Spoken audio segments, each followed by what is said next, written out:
or lease rules in the morning.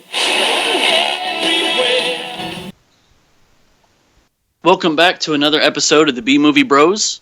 Tonight we talk about another hypothetical movie, Paranormal Activity with Ghostbusters. I'm one of your hosts, Phantom Dark Dave, along with... I'm B-Movie Paul. And I'm B-Movie Corey. Oh yeah, I forgot what I was supposed to say, so go ahead, Dave. That's okay. We figured we'd do something a little different on this hypothetical movie where we will talk about the movies before we cross them over, just in case you're not familiar with the synopsis or the story. Being that I'm most passionate about the Paranormal Activity franchise, I will start with that, and then the other guys will take care of Ghostbusters. So, heads up, spoiler alert, if you haven't seen Paranormal Activity, I'm going to ruin it for you, or else you wouldn't get these jokes. Oh no. So, Paranormal Activity was released 1 through 6, but the storyline does not follow in that order. To get the correct storyline, I will be explaining Paranormal Activity 3, 2, 1, 4, 5, 6, so you get the complete story. This is the Cliff Notes version. So, Paranormal Activity starts out with Katie and Christy as little girls. They live with their mom, Julie, and their husband, Dennis. Dennis records everything with his camera. Sets up his camera, starts seeing his daughter talking to an imaginary friend named Toby. Toby starts to irritate the little girls. The dad ends up finding strange symbols around the house drawn in the closets. The imaginary friend Toby starts to attack the little girl until the other little girl does what he wants. The two little girls end up going to stay with their grandmother's house, who ends up being part of a coven of witches known as the Midwives. The parents are killed. Paranormal Activity 2. Fast forward to the future. Christy is now grown and married, has a husband, has a daughter, and a toddler son. Her sister and her boyfriend come over to store an old box of VHS tapes that were recorded from their childhood where the original hauntings took place. The house starts to get vandalized. The box of tapes go missing. They install a security camera system to capture what's going on, only to catch that the house is haunted. Christy ends up telling Katie that the childhood is repeating. The daughter, Allie, investigates and finds things about the midwives and Toby. The attacks start to increase. Christy is possessed and bitten. A ritual is performed, and the only way to pass the curse is onto a blood relative. Therefore, the best of sisterhood, one sister gives a possession to the other sister. Paranormal Activity Part 1. Katie lives with her boyfriend Micah. Strange things start happening. She has inherited the curse. Micah sets up the camera, catches the hauntings on film. They are terrorized, and since the sister passed the curse, the house is not haunted, the sister is.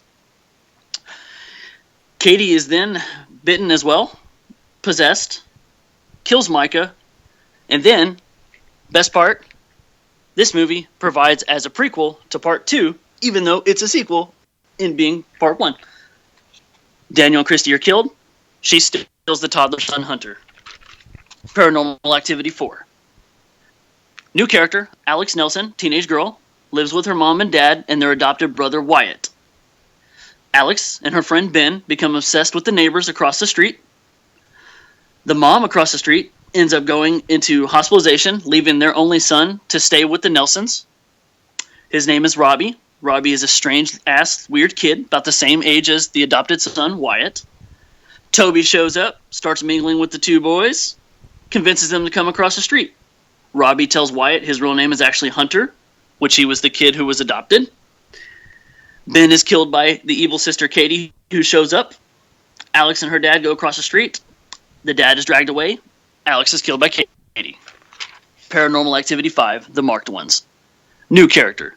Jesse Arista lives with his grandma in California. They live in an apartment complex where supposedly a witch also lives there too. They go to investigate with his new camera. Every fucking movie has a camera. And so behold, a gentleman named Oscar escapes. Anna is dead. Jesse and his friends go into the apartment, find the box of VHS tapes and an old notebook. The box of tapes, surprise, surprise, contains the 1988 Christy and Katie childhood tapes. Jesse has bad dreams and shows a mark of being bitten. The notebook has clippings of Katie and Hunter. Jesse goes back into the apartment, which we know he should stay out of, finds a door to the basement, goes into the door in the basement, finds photographs of his mother, who we never meet, who was with Katie and Christy's grandma.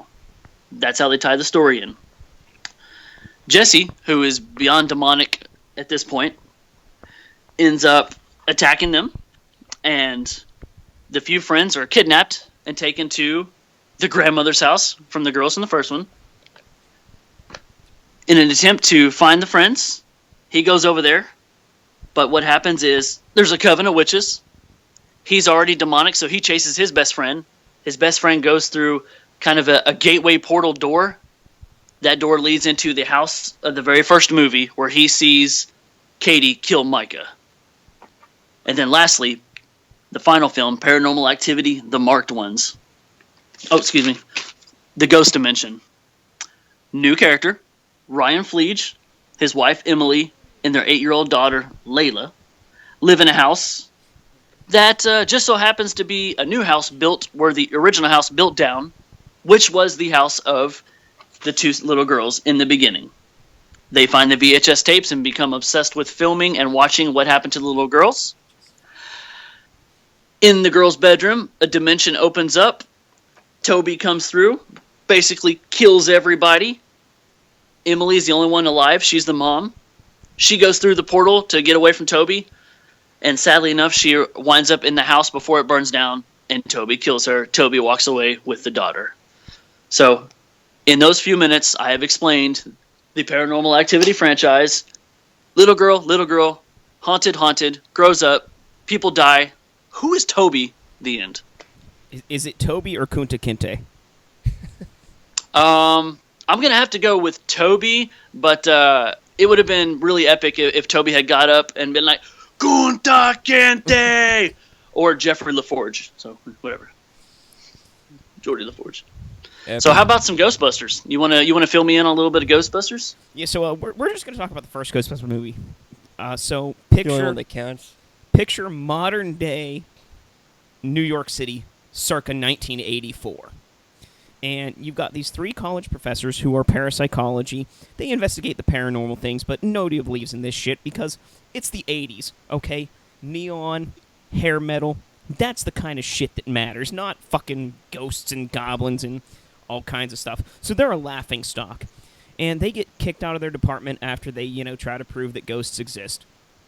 And they buy this fucking fire department and, invent these crazy proton pack things and traps that allow them to actually capture ghosts and keep them in storage. And so they hire another Ghostbuster and a secretary, and they cavort about the city, catching ghosts and keeping humanity safe. And then this dick named Walter Peck waltzes in from the fucking EPA and goes, "This is not regulated. I'm going to have to shut you down." And they're like, "No. You're going to cause a massive explosion, and a big fucking Twinkie-sized, ghost is going to destroy the city." And, or something along those lines. Pretty much. So, Walter Peck, being the dick from the EPA he is, waltzes in and shuts them down. And all the ghosts escape. And there's this demon bitch named Zool. And she's some, god or something. And she lives in this girl's fridge. But, it's actually a portal to another dimension. And there's 2 characters, the Keymaster and the Gatekeeper. And they hook up, and by having this ghostly sex or some shit, they unlock the dimension where Zool is. So the Ghostbusters go up, they go to fight Zool, and she's like, "I will make your worst nightmare come true." And sure enough, a fucking 80-foot-tall marshmallow man tries to destroy New York City. Now, thankfully, marshmallows can be toasted, and the proton packs shoot a very concentrated beam of energy, which, superheats them, and kaboom. Then, through some sciencey things and alternate dimensions and, wibbly-wobbly, proton packy, they destroy Zool and save the day to go on to a sequel, and I mean they have a lot of other exploits in an animated show called The Real Ghostbusters. But And there you was know, a shitty remake that nobody saw. and each of the characters has their own quirky, personality. But that's Ghostbusters in a nutshell. Four guys with lasers catching ghosts and saving shit. Living the Pretty dream. awesome. And in hearing these two different definitions, these storylines, one of the key things that I hear is dimensions. So there's going to be a lot of portal passage between these two movies, wouldn't you guys think? Sounds about right. Yeah. And so, in Paranormal Activity, the marked ones, Hector goes through this door that kind of transforms, him into the first movie, And then I was wondering, what if he went through that door and he came out in Ghostbusters through the fridge? You got Hector running around in the Ghostbusters movie, coming out of a refrigerator. Does he make a sandwich first? Does he walk around looking at the marshmallows? I believe they fry eggs on the countertop first. I think that's the demon omelet. way. Because of course demons have cloven hooves, and chickens have pronged feet. They have claws, and they really don't take kindly to that. So they try to kill chicken babies as quickly as possible. Do chickens have large talons? That depends on if they're like regular chickens or the fucking chickens from The Legend of Zelda. I was thinking Super Mega Ultra Chicken from Aqua Teen Hunger Force. You talk about the Marshmallow Man being kind of like the nightmare. If hell was kind of unleashed, I'd be pretty relieved if I was just fighting somebody made of marshmallow, rather than a gazillion foot satanic devil character. Yeah, but you know what a pain in the ass it is to get marshmallow out of your clothes and out of your hair and everything. I mean, you just get Arnold Schwarzenegger out there. He calls the devil a choir boy, and everything's cool. I mean, that's true. Arnold could take down any Marshmallow Man. I truly believe it. And yeah, Paul, I mean, getting marshmallows out of my '80s hairstyle would be a pain. Get Stink Meaner from the Boondocks to fight Satan's army. So, something I saw in Paranormal Activity that I don't remember seeing in Ghostbusters. Is there ever a Ouija board? How come they never tried that? Because the Ghostbusters are very high tech. They rely on technology and electronics. Other than voyeurism, they're not very much into recording things as much as capturing things and keeping them cooped up in small places, kind of like a serial killer. Yeah, the ghosts in Ghostbusters seem to be a bit more outgoing. They'll just show themselves in libraries and in other places. They're not quite as reserved as the ones in Paranormal Activity. True. Hey, if you were a ghost, would you haunt a library? Wouldn't you find other better places to go? I mean, I don't ever see a whole bunch of people in a library. Describe the If librarian. you got killed in a library, maybe. Yes, try the librarian. So are you saying that what we've got here is the marked one, or one of the marked ones, a demon from the Paranormal Activity series, waltzes through a dimensional rift into New York City, 1984? Yeah, absolutely. Just opens the gateway. So what kind of he opens the gateway so other demons can come through, as well as the Ghostbusters can investigate the houses from Paranormal Activity. So what's So they're kind of going back and forth between time periods. So we've there's no limit on catching ghosts. We've got like a Scooby-Doo scenario here where they like go through one door and they come out another door. Jinkies. Yeah, it's like a museum of doors. That's actually a pretty cliched comedy thing, but actually could work very well in this mix of situation. And each one ends up in like a different time period where they're trying to fight ghosts. Especially with how the tonnage changes through the Ghostbusters. I mean, it's a very comedic movie, but then towards the end, shit gets real as Zool tries to destroy the city. So it's very possible that the Ghostbusters could be partying it up, celebrating, and then they get a call to investigate whatever apartment or building or wherever this marked one has appeared. And in trying to capture him, they end up going through the portal. Now, we have an issue because the Ghostbusters have, their proton packs and they have their traps, but they only have what they brought with them. But whenever they go through that portal, it takes them to another one of the Paranormal Activity houses where those are linked. So they not only, are fighting these, demons, which actually are pretty malicious. I mean, we've seen that they are murderers for sure, but they have to manage their resources. They have no way to recharge their proton packs. Their traps can only hold so many ghosts or demons or whatever. And if these marked ones can, summon forth more, or they come across this coven of witches or, something that gives these demons backup, I mean, the Ghostbusters can be in pretty big trouble here. Well, maybe, but also think they're going into the future. Maybe they'll find their future selves who have even better technology. I mean, this is... I believe that was the Extreme Ghostbusters.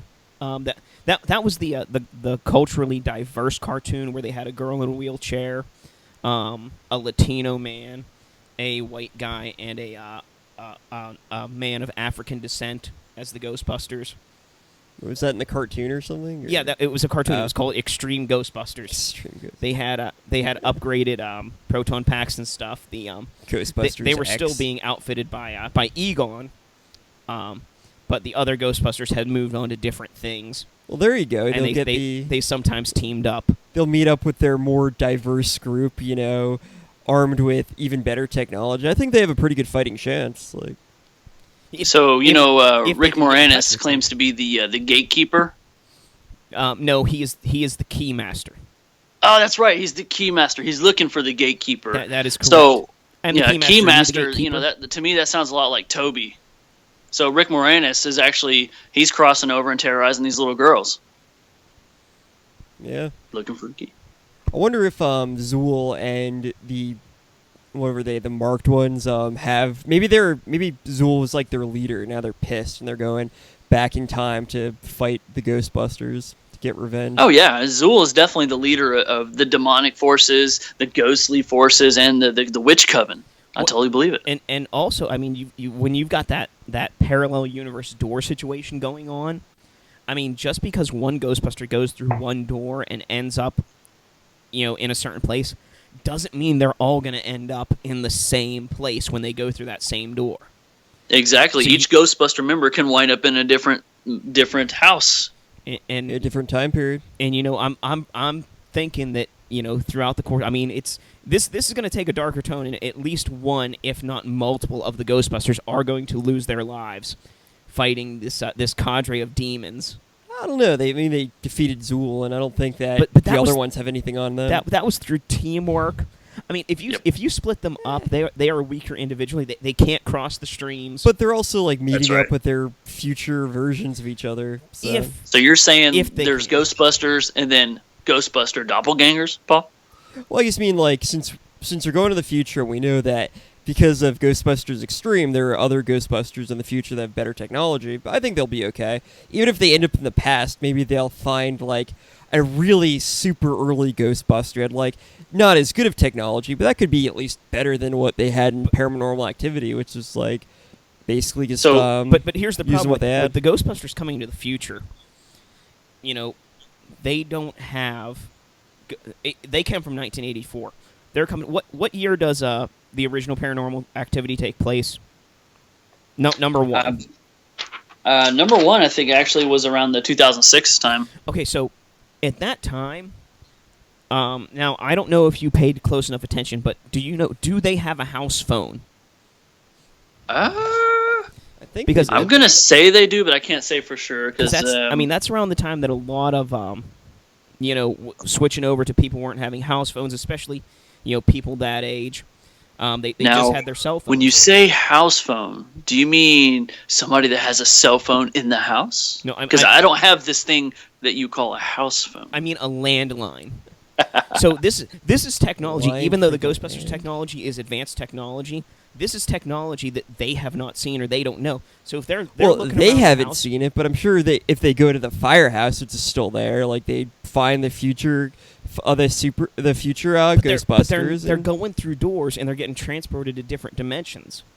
They're not just like going from one place to another. Yeah, but they just call up, like, see who's working there, be like, hey. But if they don't come. they don't know how to use they don't know about cell phones. They're looking for a house phone. It's only going to take like a second for them to figure out that cell phones exist. Like, hey, look at this thing. So it's a what portable happens phone. I is saw that the on Star Trek. Ghostbusters, they're going to end up going into Paranormal Activity 4, which uses the Xbox the whole time, that when they use the Kinect light, and they end up, thinking the Xbox is possessed. They're mashing away at the buttons, and they pull up a YouTube video on how to use smartphones. Then they go, in the short time they have, they buy cell phones, and they download ghost tracking apps on their phones. I don't even think they'd need to buy them. They'd just go up to somebody, like, who's with a cell phone. Hey, we need to save the world. Thanks, bye. And then call up, like, whatever number they had for why would they use a Firehouse. Ghost Tracker app? They have PKE meters. Exactly. It's Because not like it's they're new, coming they're getting with the completely- times. Dude,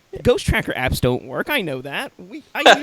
I've used those before. They totally work. They ain't got shit on nothing. It made a movement. I believe there was a ghost there.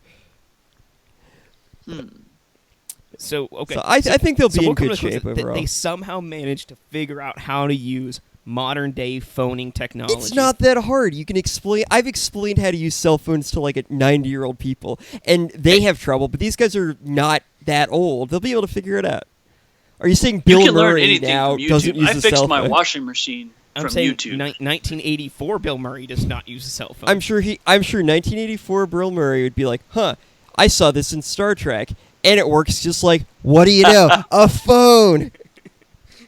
And back in 2006, they still had the flip phone, so it's a lot easier to use. They don't have the fake buttons that like mess up your screen and all that. So And if Bill Murray gets confused, he can always call up Dr. Leo Marvin. Exactly. See, it's all coming together. I have faith in the Ghostbusters. I think that they know what they're doing. So you're saying even though they're not together, if they get split up, you think they can outpower and take down these paranormal entities? I feel like there would be some kind of connection between the dimensions, and they'd be able to somehow like psychically communicate with each other, like through dimensions. Oh, so like, now we have psychic powers? no, well, we know this stuff exists through the continuities of the movies, so they're all connected, and if they're in the same space but for different time periods that are connected, it's reasonable to say, considering they have ghosts that live in an alternate dimension, that they would be able to communicate with each other, considering they can communicate with ghosts who exist in the same plane in a different dimension. So yes, it makes perfect sense. The other side of this argument that no one has brought up is the fact that if we're only relating this to Ghostbusters 1, that they obviously are all still fucking alive in Ghostbusters 2 5 years later. Yeah, pretty much. Well, this is a filler episode. This is non-canon? So clearly, Yeah. the Ghostbusters have what it takes to outwit anything brought to them from the Paranormal Activity franchise. Or which, maybe, I'd like to believe so. maybe one of them dies and all three of the others cry hard enough that their tears bring the dead Ghostbuster back to life. Or maybe one of them in Ghostbusters 2 is a ghost the whole time. I was going to Ooh, say, what- who's to say one wasn't dead? What a That's true. twist! So which one would be dead? I don't even know which. I'm gonna I have feel to say like Dan Aykroyd Yeah. Wow, that was would be the slowest runner, so he might get bit and taken. Well, I mean, he was I the could one see that that. almost got seduced and had sex Yeah, with he the did. ghost. He didn't know what to do once the ghost was touching him. I mean, maybe it But was a dream, maybe it was I'm reality. not too surprised, Corey, because in my stepmother is an alien. He tried to seduce an alien, so I think he's kind of into that stuff. So he'd probably be like, hey there, demon chick, and they'd like mark him or whatever those things do. And, Yeah. and bye bye Dan Aykroyd. And then, Yeah, it was pretty much only a matter of time for him. So, okay, maybe he was a ghost in Ghostbusters 2 the whole time. was he even? I don't even remember him in that. Like, I barely remember I remember Ghostbusters Bill 2. Murray. I remember Egon. I remember. I remember Carl Weathers. I don't remember Dan Aykroyd. There was a lot of green slime and ooze. Yeah. The Statue of Liberty fighting through New York. It's amazing that the whole time they spent in the sewers, they never saw the Ninja Turtles. Hey, there's a crossover we can do sometime. I'm just saying. So So what we have is the Ghostbusters take down Paranormal Activity franchise. Pretty much. And Dan Aykroyd may or may not die and be a ghost in Ghostbusters 2. So, if I'm getting this straight, so the Ghostbusters are called to the scene where a marked one has come through 1984. They follow him through a dimensional portal into the Paranormal Activity universe, where through happenstance, series of events, and otherwise unforetold circumstances, they travel through the houses, through the different movies, fighting demons, witches, and other supernatural beings, possibly or possibly not losing one of their members along the way, getting separated, calling future Ghostbusters, and figuring out modern technology, because they killed Zool and the marked ones are pissed off. But, through technology and superior thought, wit, and sheer dumb luck, they managed to make it out pretty well. And back in time to make Ghostbusters 2, where one or more or none of their members may or may not be a ghost the whole time. Sounds about right. They may not have died, but it definitely killed the Ghostbusters franchise. So there you have it. Paranormal Ghostbusters. Ghostbuster Normal Activity. Ghostbusters, the marked ones. Ghostbusters, the marked ones. There it is. There we go. So there you have it. I'm B-Movie Corey. I'm B-Movie Paul. Phantom Dark Dave. Get on my knees.